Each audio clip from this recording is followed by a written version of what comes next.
What happens if you are born into a family that built its foundation on silence when you are wired for truth? Bonjour and welcome back to Blumera, the podcast where we grow through what we go through. I'm your host, Brienne, and today's episode is all about being a truth seeker in a family of secret keepers, how generational silence creates patterns of shame, silence, and survival, and what it looks like to break those patterns without losing yourself in the process. You'll hear parts of my last episode, a conversation that I had with Alistair, someone who knows firsthand just how deep these wounds can run. In our previous interview, he spoke powerfully about the role of anger in his healing, how it helped him name what was not supposed to be named. In this episode, we revisit pieces of that story to provide more context into his family dynamics and how he's learning to move forward, not just for himself, but as a cycle breaker. If you haven't yet, I encourage you to go back and listen to that episode next, especially if you are curious about the transformative power of anger and what it means to reclaim emotions that were never safe for us to feel. We are jumping straight into the call. Sometimes boys or girls or whoever grow up learning that anger isn't safe to express. So it feels dangerous. So if people are really angry around you or there's chaos around you, sometimes people will learn to act out and join into the chaos. But sometimes they'll learn that, you can't ever show anger. It's dangerous. And so sometimes people equate anger with danger or they equate anger with aggression. So they conflate the two as if anger means that you're going to do harm to somebody. But anger is the guardian of our boundaries. So we experience anger when somebody crosses our boundaries or harms us or somebody we care about or something we care about. Anger rises up, as I said, as this life energy that motivates us. But if you grew up and most of us grow up and experience some kind of trauma. Trauma happens because something bad happens to us as a kid and nobody helps us process it. So something bad happens and we can neither fight nor flee because we're little, we're vulnerable, we don't have the power to do anything about it. And then it just sits in us and we interpret it at that age. So when I was 4 years old, we were living in South America, and all of a sudden my dad got myself and my older brother on a plane. This was in like 1965, just to date myself.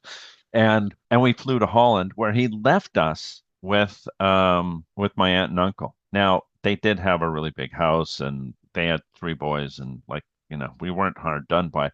But as a little kid, something bad happens like that, and you just make that about yourself. I don't know what I did, but I better not make another mistake because who knows what'll happen, right? 6 months away from your parents, kind of traumatizing. And of course, things happened that led to all that, but I won't get into all that. So I made that anger like, well, I better not get angry because that could be dangerous. So then I turned into kind of a nice guy, but really the anger would just build up and then I'd explode. Which is what a lot of nice guys go to anger management because they didn't really learn what to do with the anger. And a lot of women, I had a woman, and she calls me up and she's like, I'm breaking all this shit. Like, I don't know what's happened, but over the last year, I've just started like just reacting and breaking things. And I said, this is good. I mean, not that you're breaking things, but you're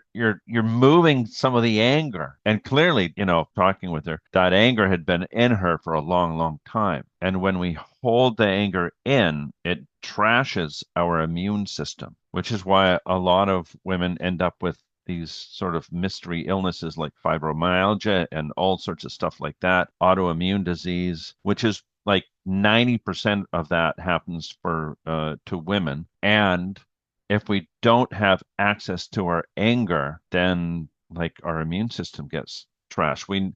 The anger is necessary to take a stand, to defend ourselves in a way that's meaningful, and then our body works better. Our body's not so happy if we can't show the anger. It's just most of us, myself included, did not learn what to do with anger growing up because either it was over the top, mostly from my mom, or my dad would just never show anything. or it would just turn into manipulation or twisted things around. And regardless, nothing ever got resolved. So anger is there really to move us to step into, some courage and face the difficult things. But I didn't really learn that growing up. So I had a lot of learning to do, especially after I started running anger management groups 30 years ago. Believe that. There's always learning and teaching. So, how do we know what's underneath? I know that sometimes anger, at least I've heard, can be a mask for other emotions, maybe grief, Sure. shame. I'm curious, how can you start to understand what's underneath once you identify it? Well, usually when people come to see us, somebody has died within the last year, or they lost a job, or they changed jobs, or there's been some significant shift. Their partner cheated on them, or some big emotional event, or often even a series of emotional events. Somebody got injured on the job or otherwise. Somebody lost the ability to do what they used to be able to do. Lots of brain injuries, concussions. So there's always all sorts of stuff around the person before they show up. And so it's getting to know what are all the things that led me down this path. And this is not to blame other people or events, it's to understand. So there's the current circumstances, and then there's more, then there's stuff that happened over your lifetime. If I spend, any amount of time with somebody, usually I'll say something like, well, what was happening around your mom when you were in utero? When you were in your mama's belly, was it like totally chilled and a little Mozart in the background and butterflies and unicorns and stuff? Or was it chaotic and did she feel unsafe? Like what was going on? Were they moving? Were like, what because our emotional foundation happens the foundation begins in utero, right? In utero, we are like completely safe, or so it seems, right? We're like swimming in this amniotic fluid. Somebody else is literally eating for you and breathing for you. It's climate controlled. Right? So wonderful. and and hopefully mom is feeling good. Hopefully mom is feeling heard and seen and valued and loved and supported and emotional and physical safety. If all of that is going on and she feels inspired by her life, hey, this is a great environment. However, many of us, there was chaos going on. There was all sorts of stuff going on around her. She was feeling guilty about this or ashamed of that. Like my mom died 45 years ago when I was 18, and she took this secret to the grave with her, which I didn't learn about until I was 40 and found out that I had a half sister, right? Which honestly isn't that unusual of a story. Once I started telling people, a ton of people go, oh, yeah, well, and then they have their own story. So, what happens in utero, that's where like this becomes our normal. And it's our comfort zone. We don't remember any of this stuff. We have no language. And what happens after being born, of course, has a big impact. But then we grow up and then we're attracted to this one person when there's all these other people around, and we meet them and we hang out with them, and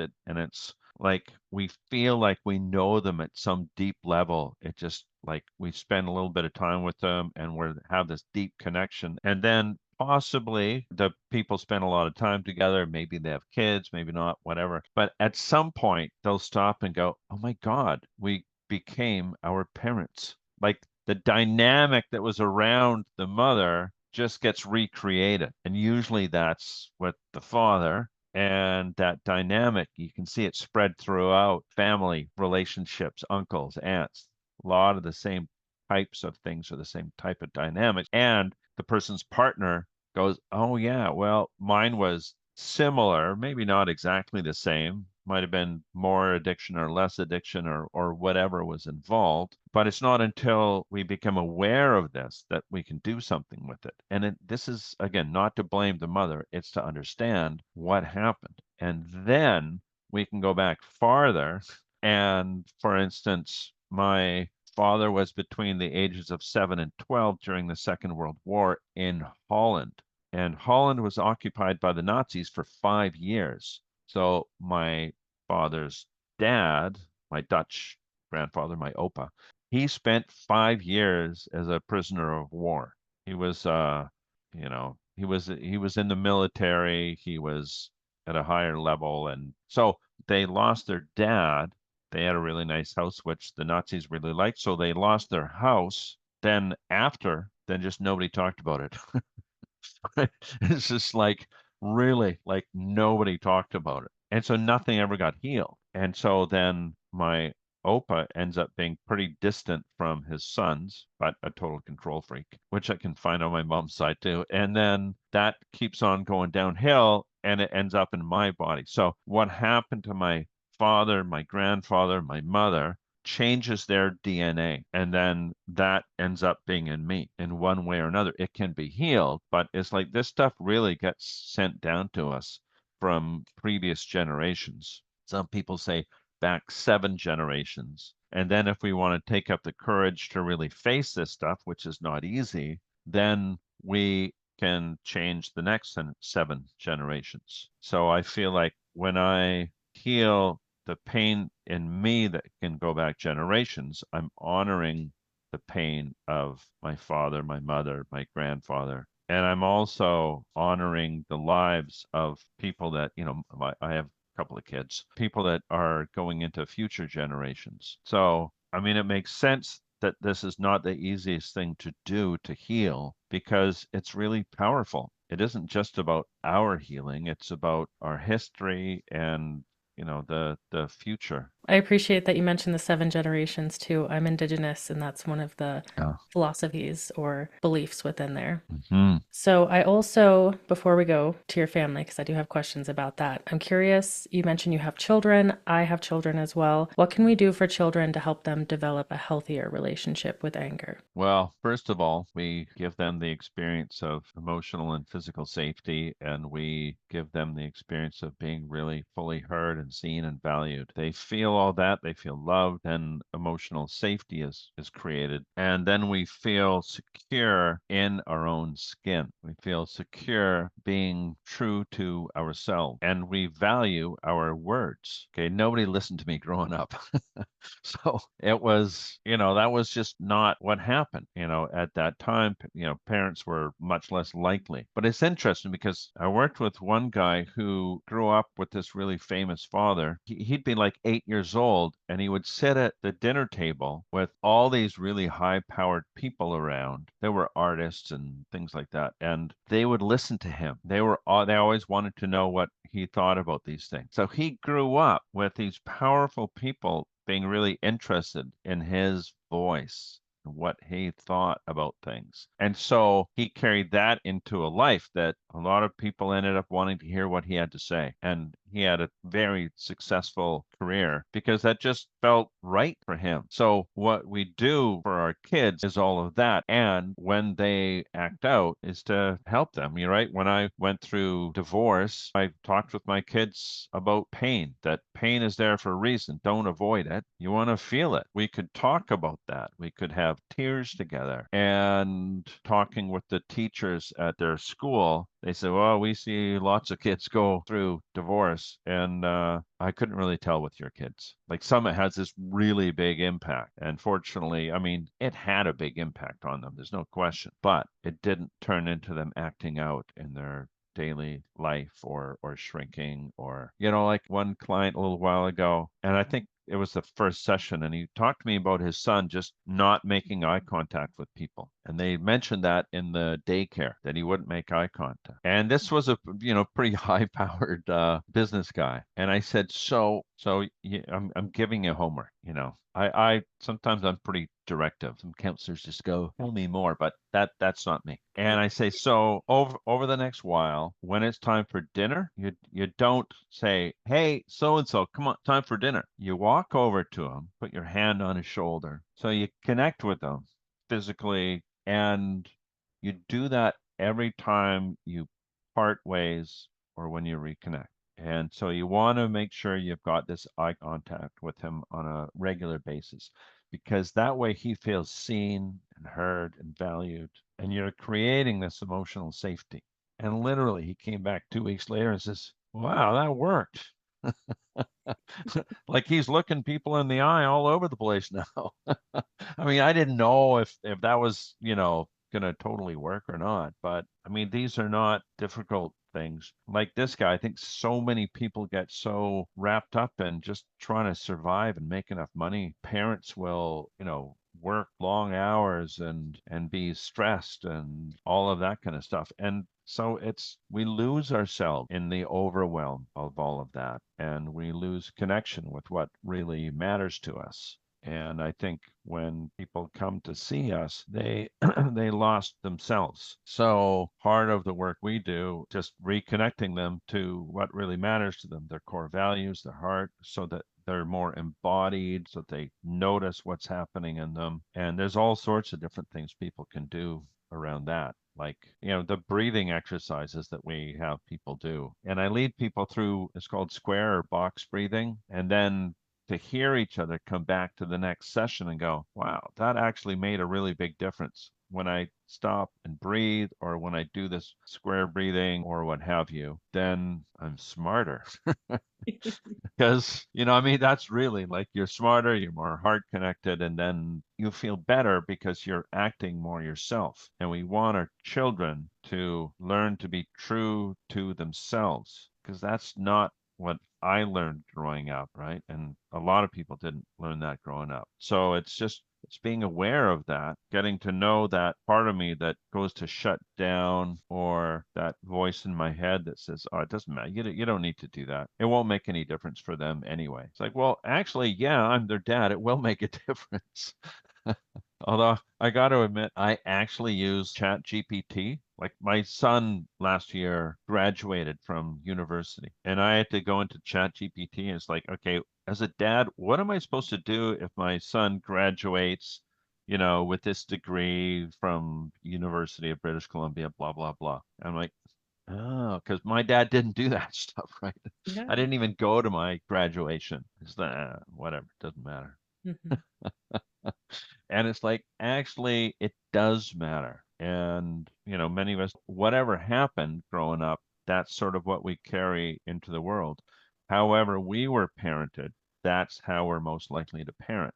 And then we're run by our history rather than by what really matters to us. So I think therapeutic work is just connecting people with who they are, and then you'll be fine. I Mhm. mean, relatively, it's a long process. It's not like, snapping your fingers or anything. I think it's really important to talk about the role of family and how it shapes us. And I know you were talking about secrecy within your family, and I appreciate your vulnerability sharing that. I'm curious if you can speak to what creates a culture of secrecy within families. One session 3, at least in the guys group, we talk about shame. A healthy shame means we out the secret, right? We acknowledge it. With toxic shame, we keep it secret. And this can be a mistake that we made, or it's just something bad that happened in the family. But, the family's like, don't tell anybody. It's got to stay in the family. In fact, don't even talk about it within the family. Whatever the messaging is, behind it is this sense of shame, like, I'm going to die if I break this code. And so we end up with this negative internal voice, inner critic internally, where we beat ourselves up. We made a mistake or something bad happened, and it's like, I'm such an idiot. I'm such a loser. So we beat ourselves up, and we keep it secret. And part of that internal voice is, if anybody ever found out about this, it'd be the end of the world. Nobody would ever want to have anything to do with me, and I'd die.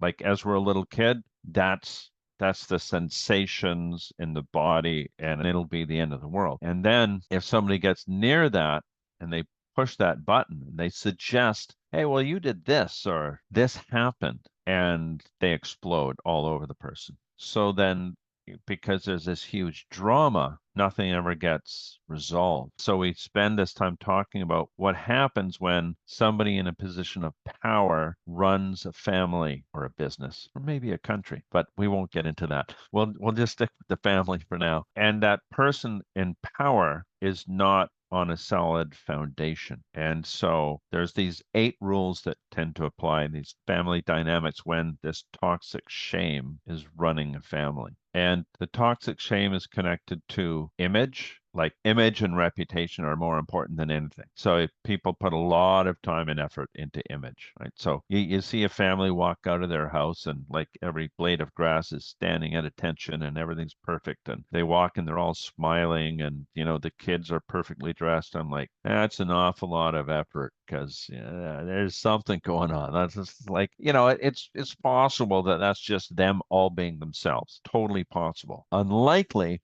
but totally possible, right? So I don't want to judge too much, but usually there's something behind that. So if the person in charge of the family, usually there's a whole history of shame, toxic shame behind them. But what happens is there's these 8 rules. So the first 2 rules are that they have to feel in control all the time. And it's not self-control, it's control over others. So they expect everybody to act in a very specific way. And so control, and the next one is perfectionism. Everything's got to happen exactly so. And if they don't feel in control, if things aren't perfect, then they lose it. Then it's like the end of the world. And that feeling of control can like come and go with the change of the wind. Like it's unpredictable. They may be fine a lot of the time, but so then they blow up because they feel like somebody's judging or criticizing them. And so then they judge and criticize and blame and deny any responsibility, right? The 3rd and 4th rules are attack and blame. And the 4th one is deny, defend, never take responsibility for anything. It's always somebody else's fault.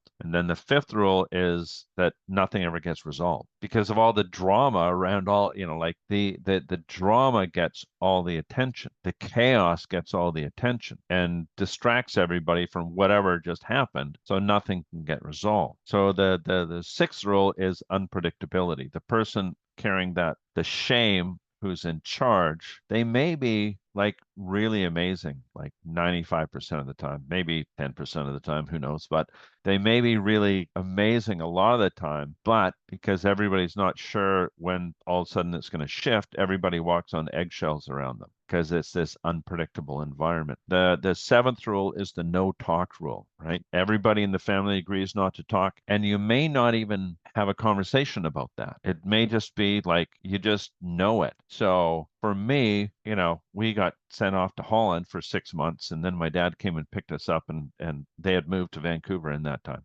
And then we just never talked about it. I was in my early 20s when I was in a guinea pig for a psychology experiment, and somebody, I'm one of the guinea pigs, and they said, wow, something pretty bad must have happened because they asked me to talk about my family history. And I got all angry at them. I was pissed off at them. I was defensive. But as I walked away from that, I thought, wow, that's pretty messed up. Who the hell sends their kids away to the other side of the planet to live with strangers for 6 months? And then I talked to my dad about it because my mom had been dead for years. And he's like, oh yeah, your mom tried to kill herself. Right? It's like, oh, well, it makes sense too, because this was 1965 and she grew up in Toronto and upper middle class Toronto with, every modern convenience for 1965. And then we were in Chile in South America and things were very different. And she didn't speak Spanish, which my dad did. And she had my younger brother there. So she had postpartum depression. She didn't speak the language. Talk about not being heard or seen or valued and not feeling safe. And coming from her background, which had some of those same experiences, meant that she must have gone into the depths of despair and consequently wasn't able to take care of three boys, two and a newborn. So we were sent off, and oh, that makes a lot of sense. And I understood my mom better after that. It's like we change and work on our relationships with people decades after they've died. In this case, anyway, right? Mhm. So I understand my mom better, and that feels better. So the no talk rule, basically, and then I do a whole career where all I do is talk about the things that you're not supposed to talk about. Maybe there's a connection there.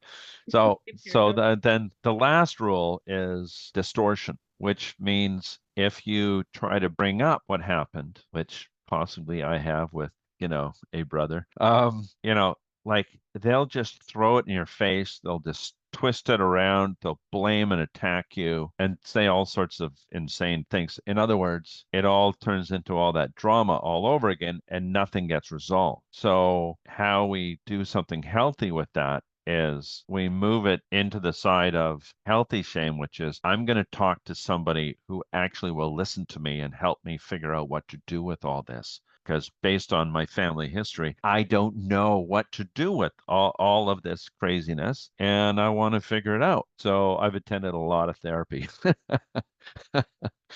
and still do things, right? Because I'm interested in that.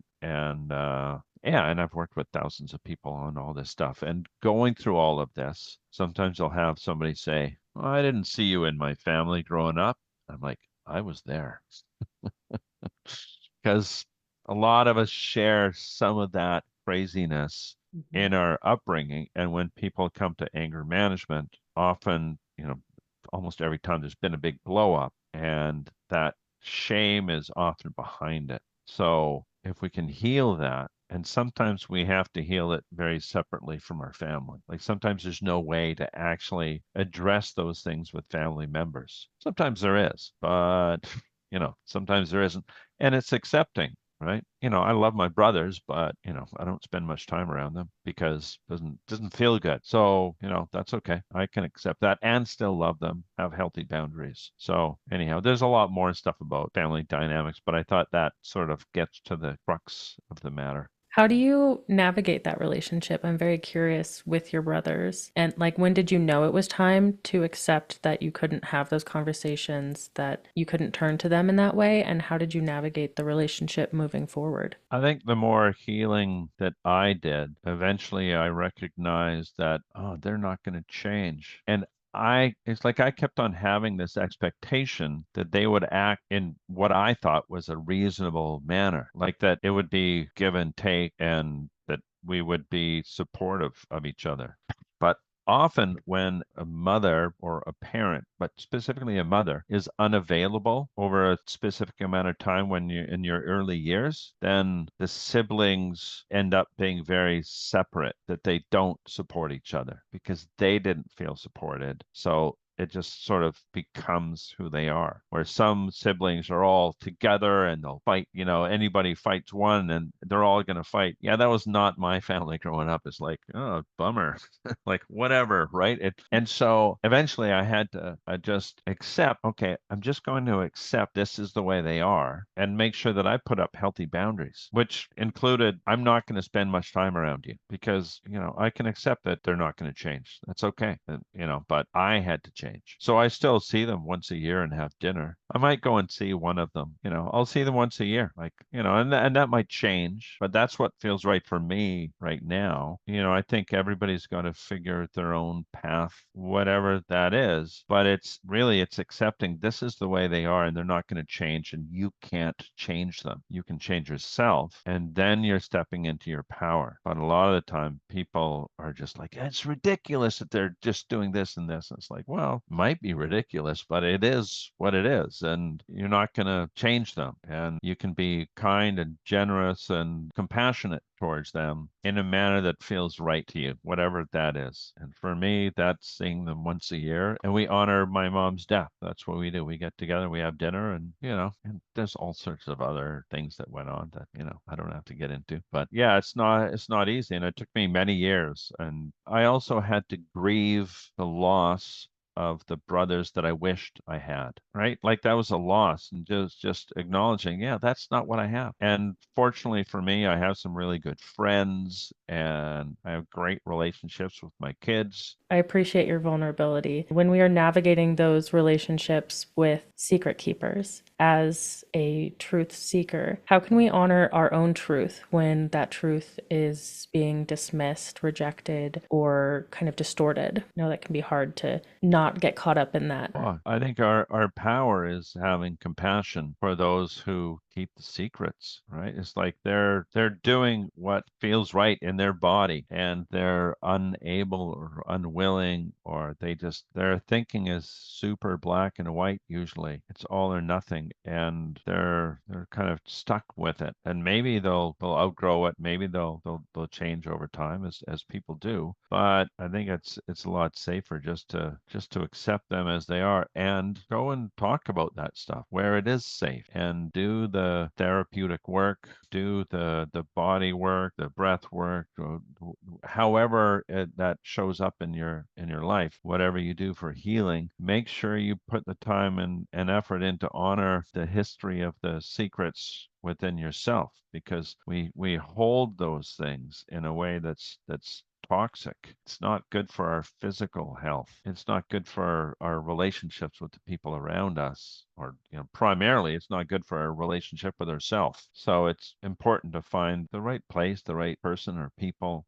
Keep on trying different things. Do whatever inspires or moves you. I've done a ton of different wacky things, healing wise, and all sorts of different types of meditation. And yeah, and I've learned from lots of it. And some of it's like, yeah, I don't think I'm going to do that again.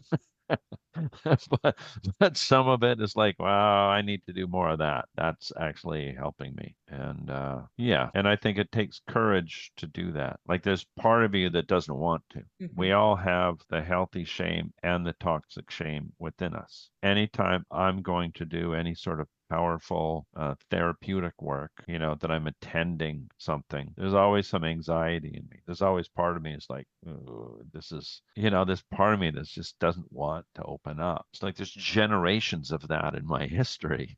So makes sense that that's still there. It's not that we heal the trauma and it leaves us. It's that we change how we relate to it. So I can be aware of that part of me that doesn't want to open up and connect to my heart and the bigger picture and know, no, we're going to go do this. And the more of that work I've done, the better I've been able to work with other people so that I understand, myself better and that I've healed more. And there's more to do, but yeah, it's been an interesting journey along the way. So hopefully that answers the question. That does. Thank you so much for being here and for your courage, your compassion, your vulnerability. I gained a lot from it, and I definitely hope that my listeners will as well. I appreciate your presence and your questions, and yeah, your openness. Like it's really clear. Like you can hear this stuff and it touches you. You allow it to touch you in a way that's like, oh yeah, you can relate to it. So I appreciate the healing that you have